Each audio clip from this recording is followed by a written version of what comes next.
Boa tarde a todos. Eu desejo que a nossa tarde seja a melhor possível.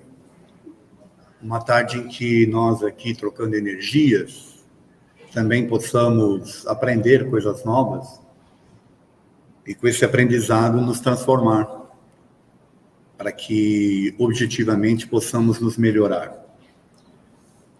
Que Jesus possa nos abençoar, então, para que nós aqui presentes e aqueles que estão nos acompanhando pela internet, nós possamos, de fato, receber essas energias amorosas que vão nos reequilibrar fisicamente e ajudar nesse processo de compreensão das mensagens que a espiritualidade pode trazer para nós. Esse tema, quem é você? Você se conhece? Ele já é um tema antigo, que eu já fiz essa palestra no passado e eu resolvi repaginar ela. E quando eu coloco o tema, as pessoas estranham, falam, mas como assim? Claro que eu me conheço. Eu sou fulano, eu sou cicrana, eu sou isso, eu sou aquilo. Ok. A sua identidade você conhece. Mas você se conhece de fato quando você é pego numa situação inesperada, por exemplo? Que tipo de reação você vai ter? Quando você age por instinto, quem é você? E mais, quem é você depois que a adrenalina baixa? Que veio o rompante, e aí, teoricamente, você como pessoa toma contato de si mesmo? E aí quem é você? Você vai seguir com aquele rompante, com aquilo que você fez naquele momento ou você vai rever suas posições? Então é nesse aspecto que nós vamos abordar aqui, quem é você? Você se conhece? Tá bom? Não durmam, por favor, senão vocês vão perder parte da palestra. Aí não vai saber quem é você. Bem na hora de saber quem é, você dorme, entendeu? Aí vai perder o... Mas vamos lá. Olha essa frase aqui. Quando duas pessoas se encontram, há, na verdade, 6 pessoas presentes. Cada pessoa como vê a si mesma. Cada pessoa como a outra vê. E cada pessoa como realmente é. Tem a ver com o que eu estava falando aqui. Como você se vê, como a outra te vê e como você é de fato. Sem as máscaras, né? Sem você estar escondendo quem você é. Essa frase aqui, gente, é do William James. Para quem não sabe, o William James era um filósofo e psicólogo. Ele foi um dos primeiros a estabelecer cursos de psicologia nos Estados Unidos. Lá para os anos de 1860, 1870, por aí. Olha quanto tempo. E o William James era um estudioso do comportamento humano, por isso que ele cunhou essa frase. E ela faz todo sentido, porque, olhem essa imagem, eu gosto muito dela. Ela reflete uma situação que nós vivenciamos no nosso dia a dia.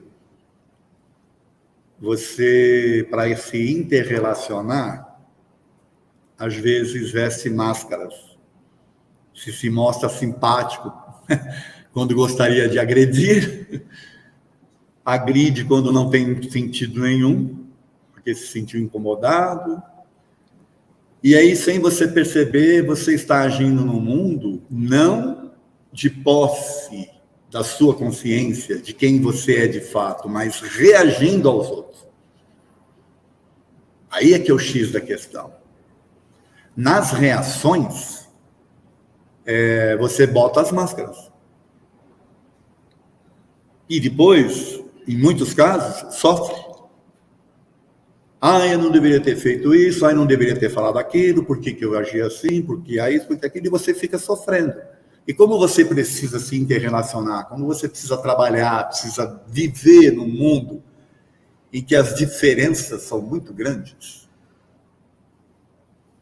se você não tiver contato com você mesmo, saber quem você é e por que você agiu de determinada forma com aquela pessoa, você vai sofrer.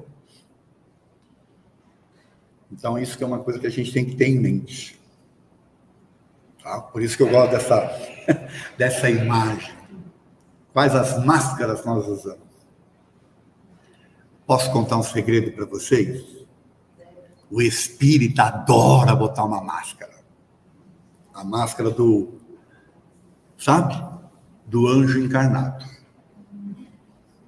Principalmente quando está no centro espírita, então vira um Bezerra de Menezes encarnado. Entendeu? É.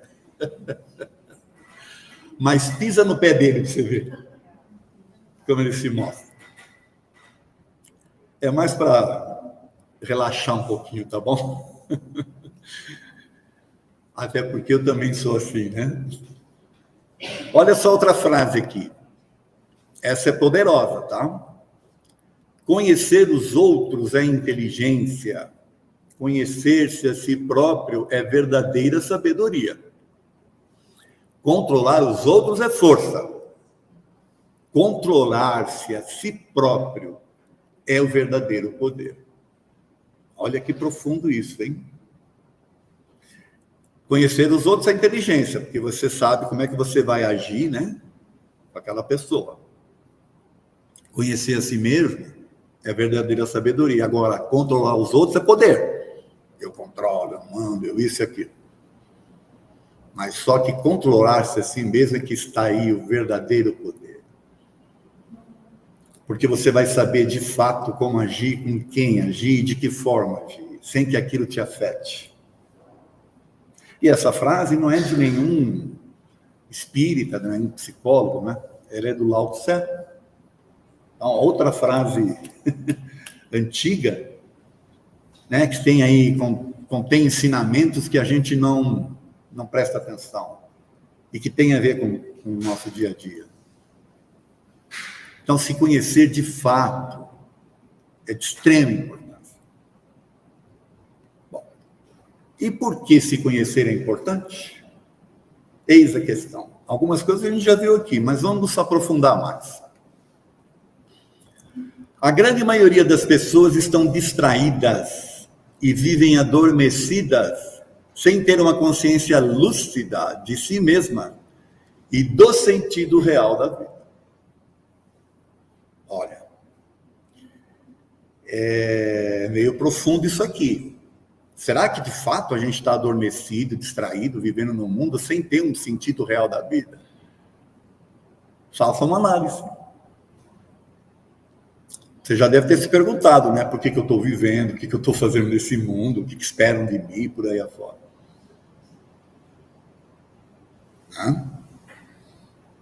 Olha isso aqui. São induzidas pelos outros, pelo meio, pela mídia, não sabem o que querem, o que estão fazendo e a razão das suas ações, as mais básicas, são reativas e não ativas. Estava falando da questão do interrelacionamento.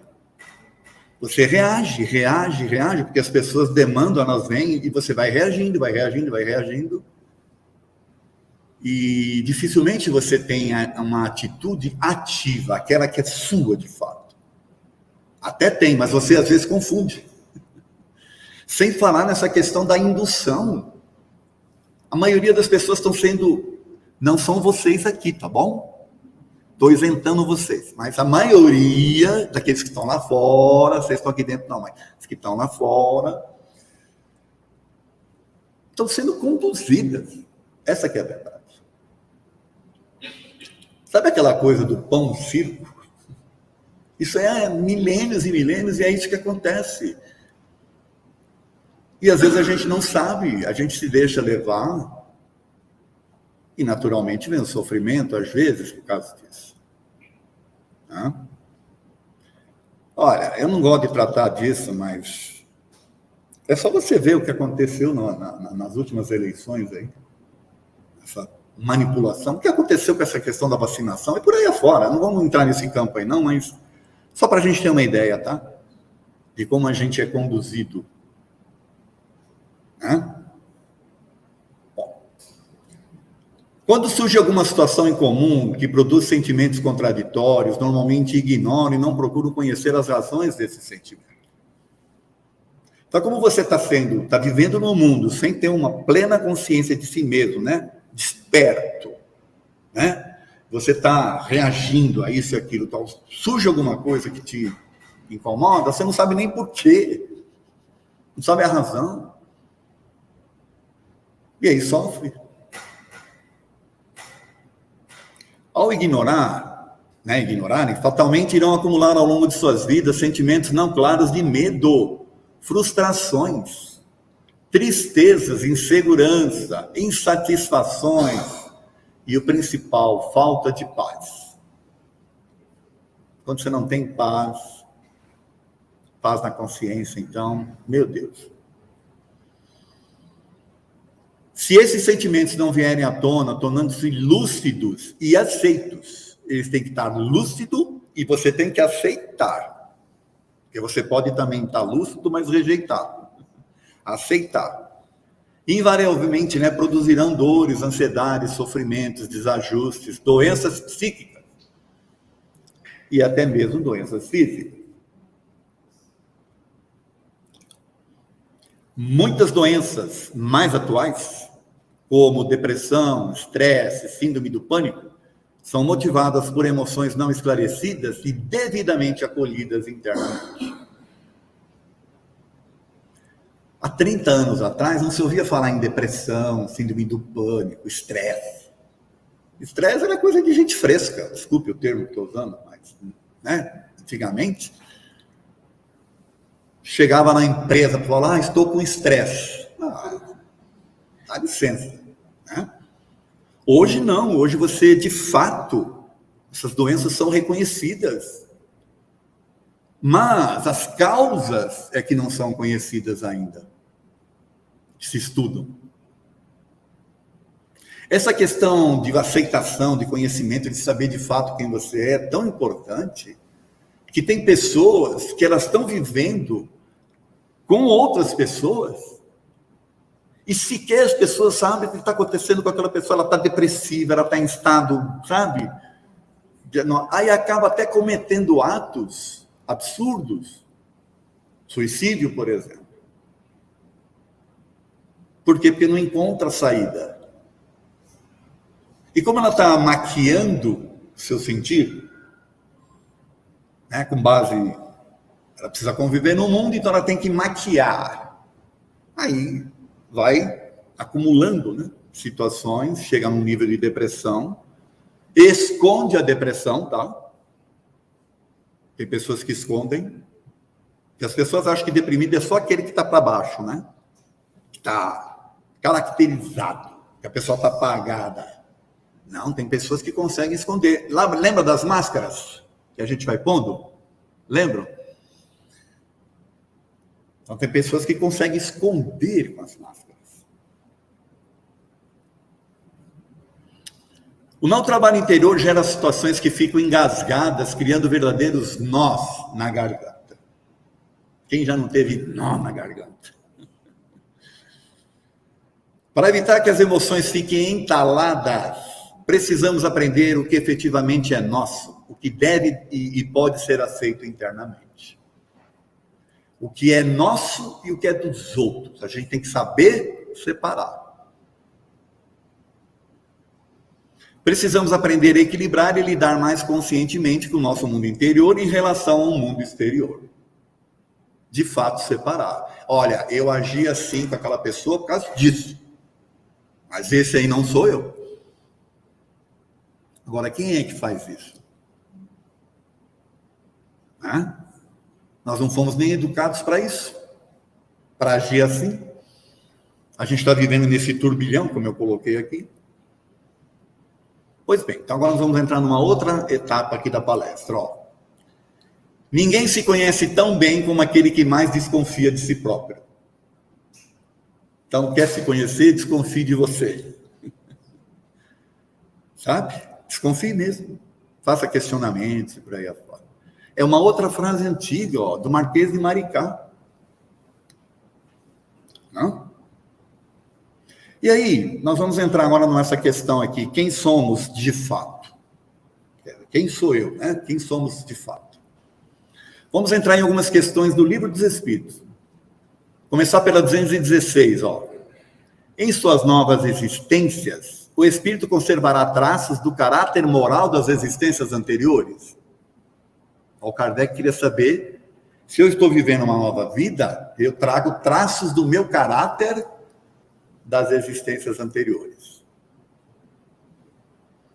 Sim, e isso acontece, porém ele muda ao melhorar-se. Então, olha lá, por que nós reencarnamos?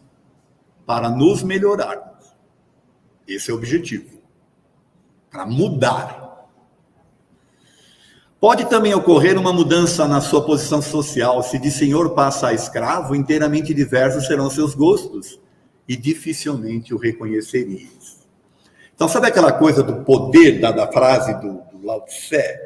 Controlar os outros é poder. Quem tem esse tipo de atitude no mundo não se conhece. E aí, reencarna numa situação inversa, para justamente aprender, e aí você vai falar, não, esse não é o mesmo espírito. Aquele espírito era, nossa, esse aí, humilde desse jeito. Os espíritos estão falando aqui.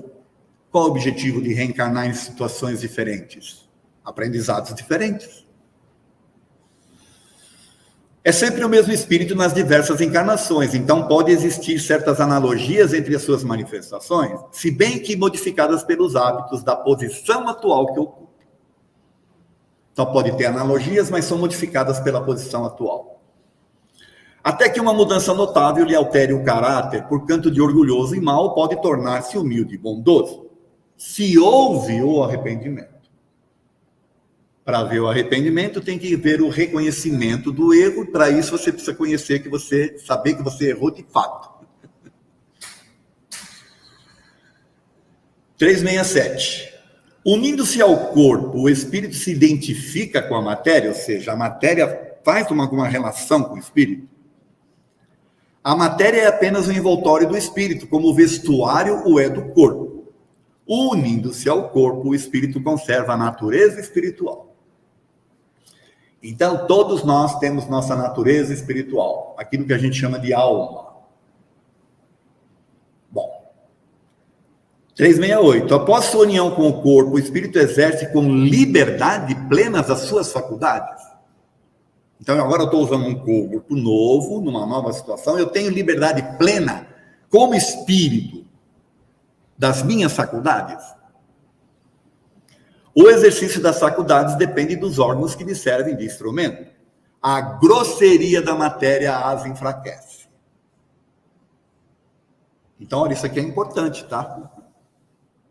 Porque a gente tem que aprender a dominar o nosso corpo, a dominar o nosso cérebro. Lembra que eu estava falando aqui que você age instintivamente, aí depois baixa a adrenalina, você toma posse. Quem é você? O que agiu instintivamente, esse aí é o corpo. É aquele que agiu de acordo com a grosseria da matéria. Mas e o espírito? É aquele que se sobrepõe àquilo que ele fez, porque o corpo agiu instintivamente. 367A. Assim, o invólucro material é obstáculo à livre manifestação das faculdades do espírito, como um vidro opaco o é a livre irradiação da luz? Kardec queria saber o quão difícil era. Olha que a resposta. É como um vidro muito opaco. Ou seja, então o corpo exerce de fato uma influência muito grande no espírito. Na maioria das vezes, nessas nossas ações reativas que eu falei, não é você de posse da sua consciência que está agindo. A ciência moderna já descobriu isso. Né? Os mapeamentos cerebrais. E os espíritos estão falando isso lá atrás. 218. O espírito encarnado conserva algum vestígio das percepções e conhecimentos que adquiriu nas existências anteriores? Em nova encarnação, esquece-os em parte, momentaneamente. Porém, a intuição que deles conserva o auxilia no progresso. Então, nós temos intuições daquilo que nós precisamos fazer, ou dos conhecimentos que nós já temos. Guarda a vaga lembrança que lhe dá o que se chama de ideias inatas. Ideias inatas é aquilo que você já traz desde berço, né? Às vezes seus pais querem te modificar em alguma coisa, você não aceita. Porque você traz aquilo já em você. Os conhecimentos adquiridos em cada existência não se perdem. Liberto da matéria, o espírito sempre os tem presentes. Muito bem. Então agora, nós vamos entrar numa questão interessante aqui. Aqui está um espírito, tá? Na verdade, é o perispírito dele, né? Porque o espírito é luz. Aqui é um corpo que é similar ao corpo físico, mas ele é etéreo, né? É fluídico, tá? E ele tem mais ou menos essa estatura aqui, de 1,70 e pouco. E aí ele vai reencarnar num corpo físico. O que será que acontece a cada reencarne? Sabe esse espírito aí grandão aí de 1 metro? Você vai ter que se ligar num feto, depois que vai se desenvolvendo, e quando nasce ali, 59 centímetros, um novo corpo, uma nova situação, 9 meses ali, vivenciando uma experiência. O que acontece? É tanta coisa, gente, que vocês não têm ideia. Os espíritos falaram alguma coisa lá atrás, né, nessas perguntas, mas é tanta coisa. O espírito vivencia situações, dependendo do que está acontecendo no lar, das conversas que o casal tem, da aceitação ou não do feto. Olha, tem tanta coisa que influencia que vocês não têm ideia.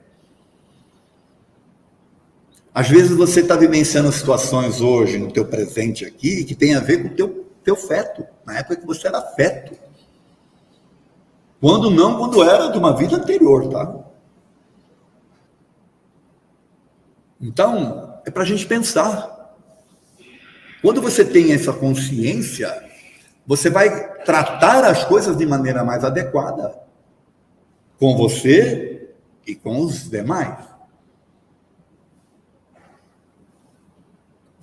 Vamos falar agora das fases do desenvolvimento humano, para a gente entender quem somos nós. Então, lembra aquele espírito que se ligou lá e depois nasceu? A primeira fase aqui é a chamada de infância, que vai do 0 aos 7 anos, mais ou menos. Não é cravado, tá? É mais ou menos. O espírito assumindo o corpo físico. Ele saiu do plano espiritual, se ligou lá num feto, que foi um processo todo de desenvolvimento, ele foi se apagando ali, se fechando. A consciência dele foi adormecendo, e aí ele desperta num corpinho novo, que é totalmente não, mas ele é muito influenciável nessa fase. Sabe, de aprendizados novos, de uma reeducação e por aí afora.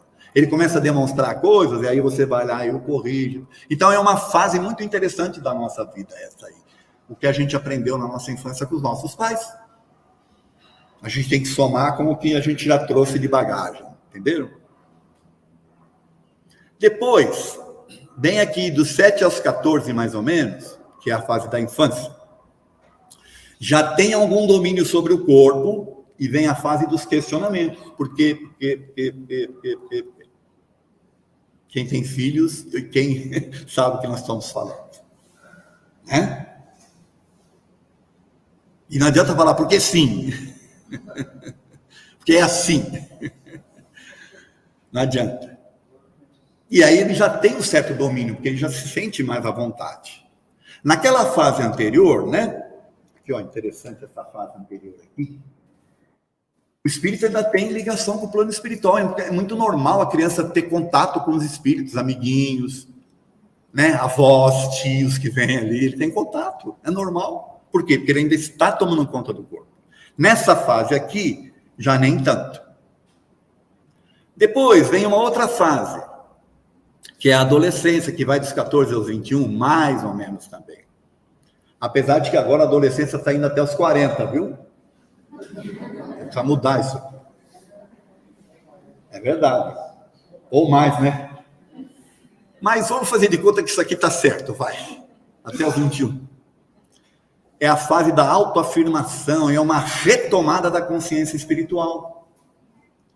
O que é essa retomada? Lembra aquele espírito que se ligou ao corpo, que durante um período ele ficou ali ligado, influenciado, depois ele dos Dos 7 aos 14, ele toma conta do corpo. Nessa fase aqui, a partir dos 14 anos mais ou menos, há uma retomada, porque agora ele já está usando o corpo, uma retomada da consciência espiritual a nível espiritual, não físico. Isso que a gente tem que entender. Porque aquele espírito que estava ali ligado, lá no plano espiritual, ele ainda está meio que sem saber direito o que acontece. Tá? Aqui ele começa, no desprendimento do sono, por exemplo, ele já começa a ter insights de quem ele é de fato, o que foi, por aí afora. Então é uma fase riquíssima essa daqui. Pena que é chamado de aborrecência. Porque falta estudo, falta entendimento do quão importante é essa fase na nossa vida. Não é a fase da aborrecência, é uma fase maravilhosa. Para o espírito, tá? Para os pais, nem tanto. Bom, depois de 21 a 35, somatória de valores. Aqui ele já começa a somar os espirituais com os físicos. Né? O que ele trouxe com ele, com aquilo que ele tem que vivenciar e por aí afora. Na nossa vida, que é muito voltado para a carreira, para o estudo, isso, aquilo, então, é mais essa questão de buscar o físico, mas também tem essas questões espirituais. Depois a gente entra aqui do adulto, de 35 a 50, onde ele vai aplicar os valores, e é uma fase que eu diria que tem pouco aprendizado espiritual.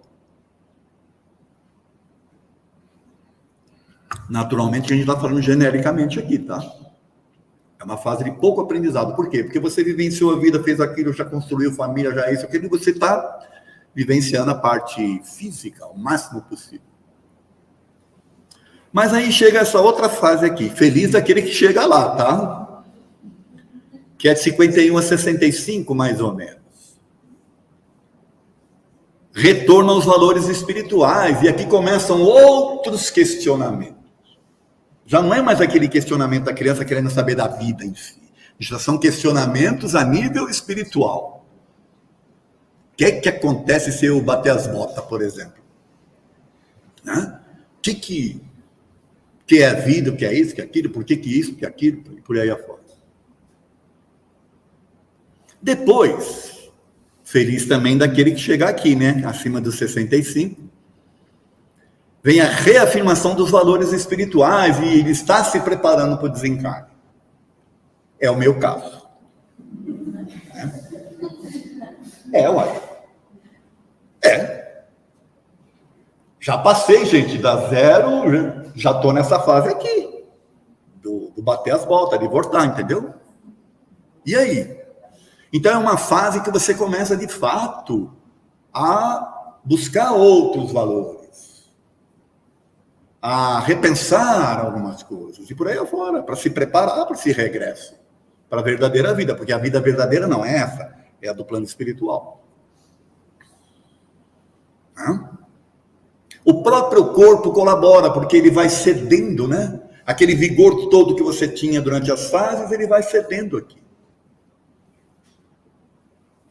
E o espírito, o espírito ele tem mais condições, e agora, inclusive, ele passa a ter mais intuições também, ele começa a receber mais desses insights do plano espiritual, porque está menos preso. Está sendo desligado, né? Entendeu? Espera aí, deixa eu segurar aqui, calma aí. Está sendo desligado. Os laços que retêm o espírito no corpo, entendeu? Bom, feliz aquele que chegar nessa fase também. Então, quem somos nós? Gente, a gente é um somatório daquilo que a gente traz, com aquilo que a gente aprendeu com os pais na infância e com tudo aquilo que a gente vivenciou nas nossas experiências físicas. Esse aí somos nós. É bom, é ruim, é bacana, não é? Aí é cada um. Os espíritos e o autoconhecimento. Vou precisar acelerar um pouquinho a palestra. Questão 919. Qual o meio mais prático e mais eficaz que tem o ser humano de se melhorar nesta vida e resistir à atração do mal? Como é que eu, praticamente, o que é que eu preciso para melhorar e resistir às atrações do mal? Um sábio da antiguidade já vos disse: conhece a ti mesmo. Você quer se melhorar? Você quer isso? Se conheça. É o Espírito falando. Então, o autoconhecimento é o caminho mais adequado e reto para a evolução do espírito. Você se conhecer, saber porque você agiu daquele jeito, porque isso, porque aquilo, que máscara que você colocou naquele dia, tudo isso aí é importante para você ter controle sobre você. Lembra do verdadeiro poder é você saber se conhecer, ter controle sobre você? E aí vem essa questão da influência dos espíritos, que é outra questão que a gente tem que levar em consideração. Questão 459. Influi os espíritos em nossos pensamentos e em nossos atos? Não é só no pensamento, é nas nossas atitudes. Será que eles influem? Muito mais do que imaginais. Influi a tal ponto que de ordinário são eles que vos dirigem e vós nem o percebeis. Meu Deus, Kardec ficou desesperado quando respondeu isso para ele. Como assim?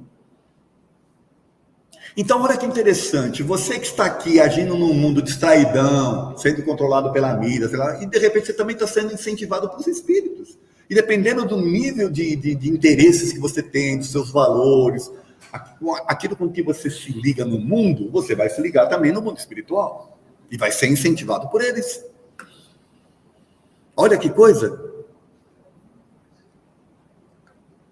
E sabe aquilo que você age por instinto e depois baixa a adrenalina e você tenta tomar consciência? Às vezes você não consegue. Por quê? Porque você está sendo... Não, segue aí. Lembra, não sei, é da minha época, né? Lembra que eu falei que eu já estou na fase do... Na minha época você tinha o pica-pau que vinha sempre um anjinho e o diabinho. Faz isso, não faz isso. E ele dava atenção sempre para quem?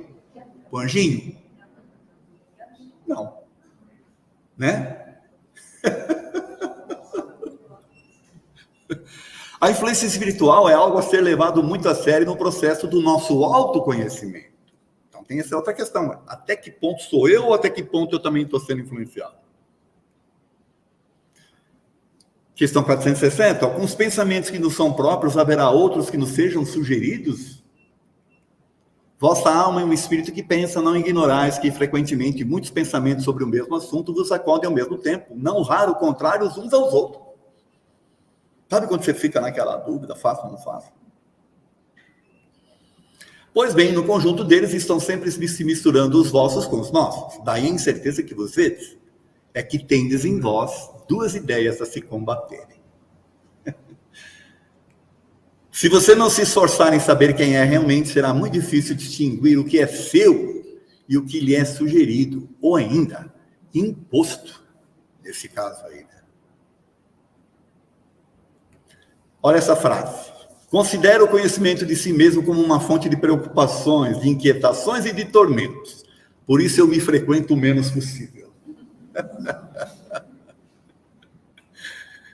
Esse aí não queria, né? Mexer com o que está quieto.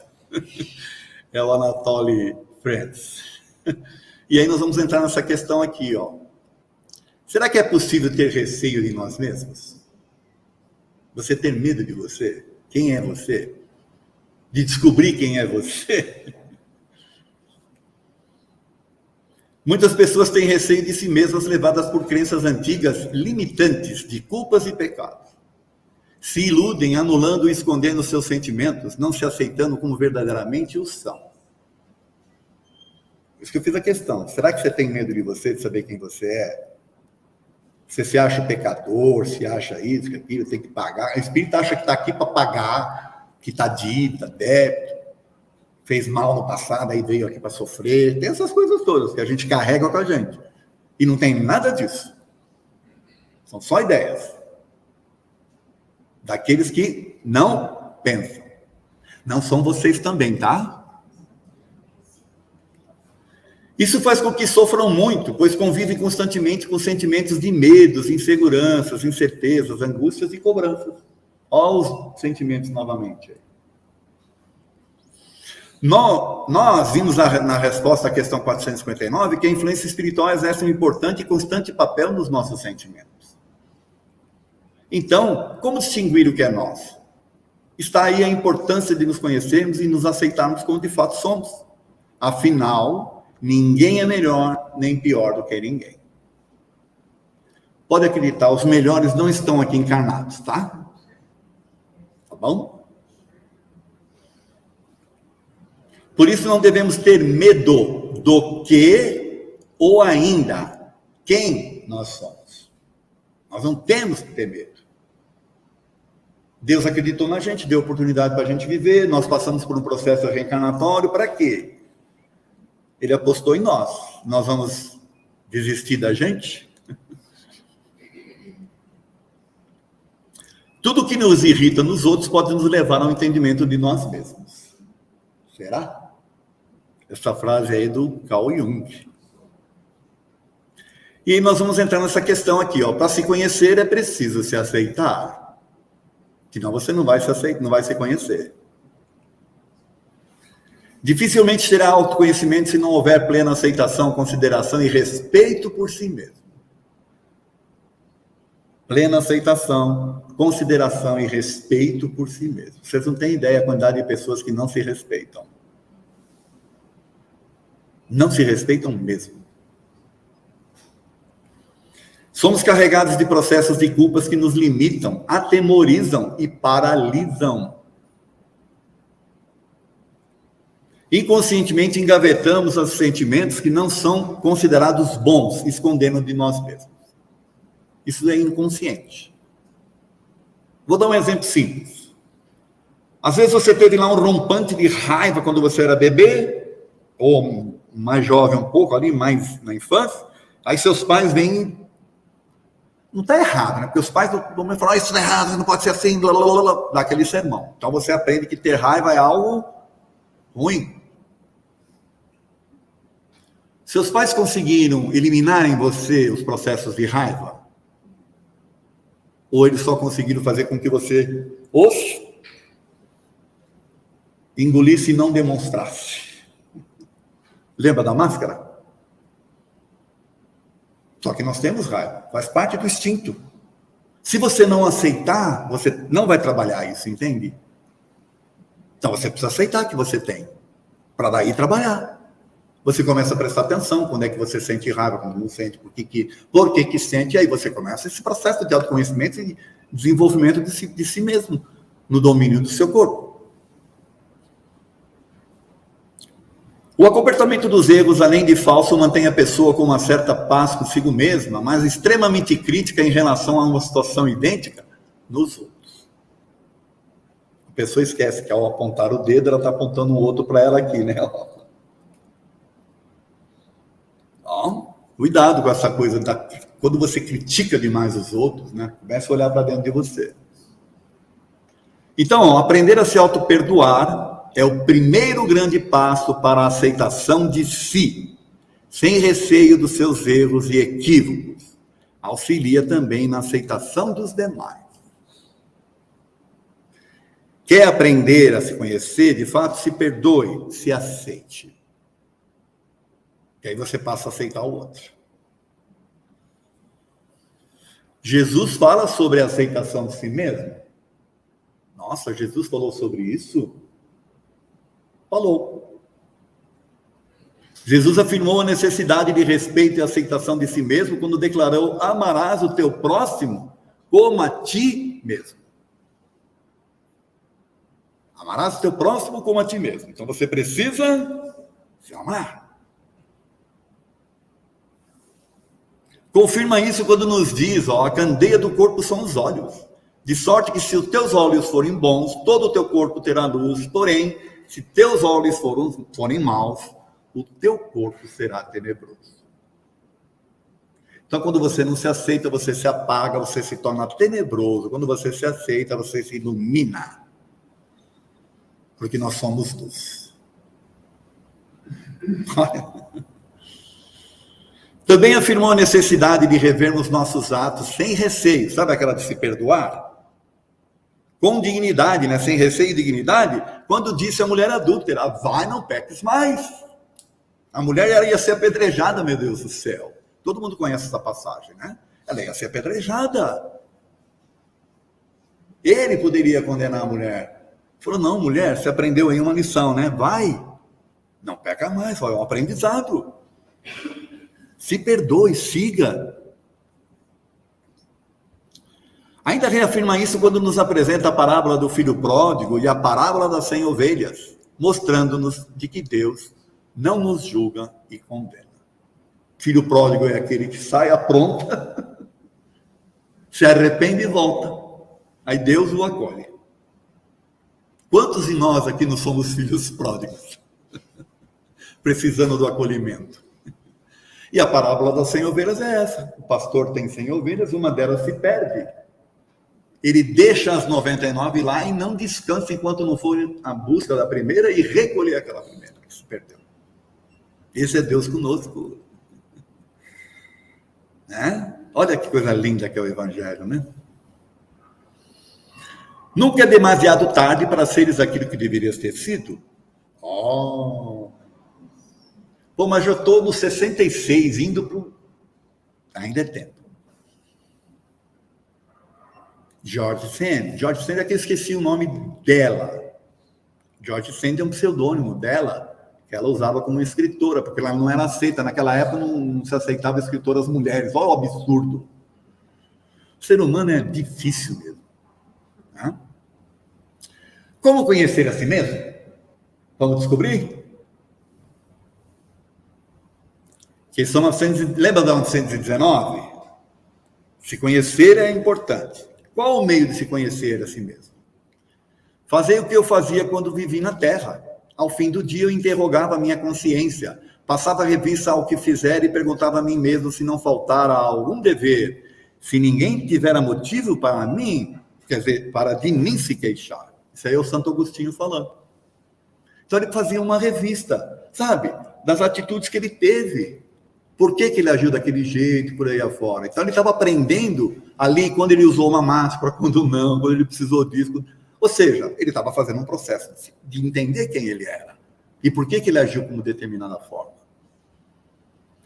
Santo Agostinho propõe o uso da sinceridade, honestidade e coragem em assumir sem receios quem efetivamente nós somos. Primeiro, dia a dia, analise o que fez e o porquê fez e com qual objetivo. Faça isso. Se você fez alguma coisa que censuraria no outro, aí é uma questão de você começar a se conhecer de fato. Né? Você está censurando o outro se você não fez algo assim. Se você fez algo que teria receio em confessar, aí é mais difícil. Mas, como é só você com você e mais uns 300 espíritos que estão à sua volta, né? A não ser que você os esteja vendo. Se não estiver vendo, é você com você. Né? Se desencarnar neste momento, reentrando no mundo dos espíritos, onde nada é oculto, teria o que temer perante alguém?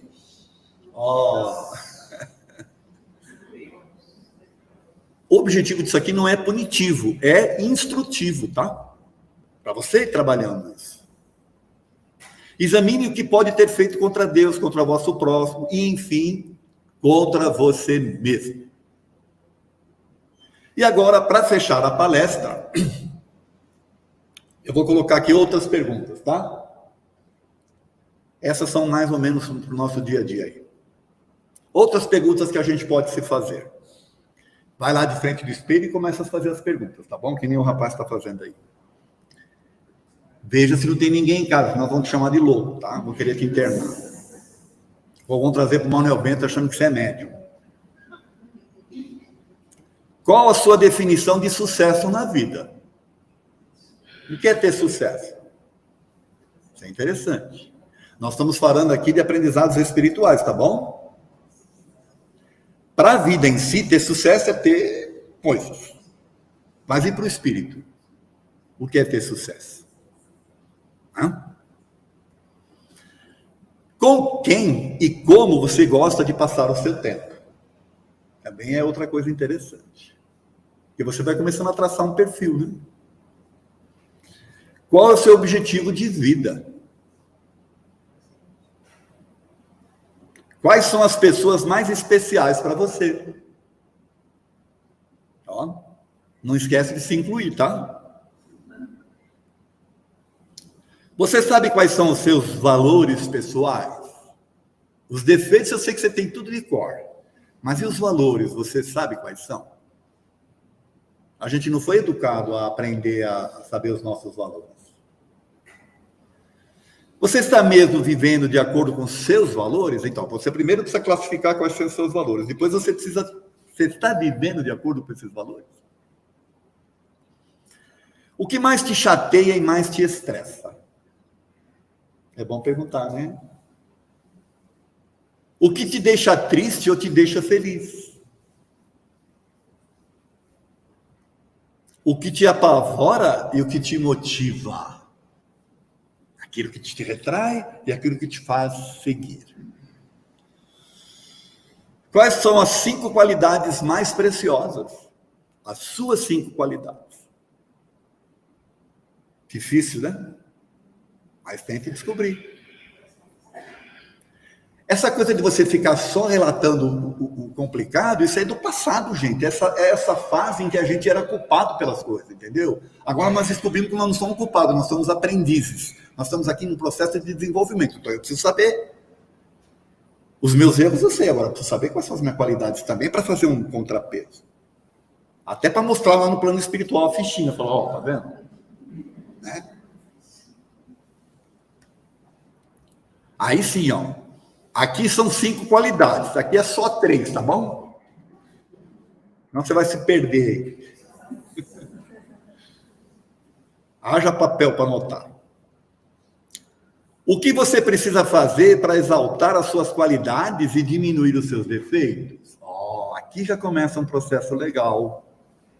Olha, eu já fiz uma listinha aqui. O que é que eu preciso fazer para deixar os defeitos e exaltar minhas qualidades? Para eu ser uma pessoa mais? Isso depende dos outros ou depende de você? Quais são as 3 pessoas que você mais admira? Legal, né? Admirar, tá? Não é ficar babando o ovo, não. Ai, essa coisa de idolatria, não é isso. Anote as 3 principais qualidades que você admira nelas. Você não está dizendo que você admira determinadas pessoas? Quais são as qualidades que você admira nelas? E por fim, você possui alguma dessas características dessa pessoa? Interessante. Vou encerrar agora com uma última frase, tá bom? E essa aqui é para mexer com... Olha essa aqui. Quem olha para fora, sonha. Quem olha para dentro, desperta. Olha. Se você está vivendo num mundo distraído com as coisas, sendo levado, você está sonhando, você está vivendo uma vida que não é a sua, você está sendo... Comece a olhar para dentro. Aí você vai despertar. O seu espiritual. Essa frase aqui tinha que ser do Jung, né? Quem olha para fora, sonha. Quem olha para dentro, desperta. É isso. Agradeço a atenção de vocês, tá bom? Muito obrigado.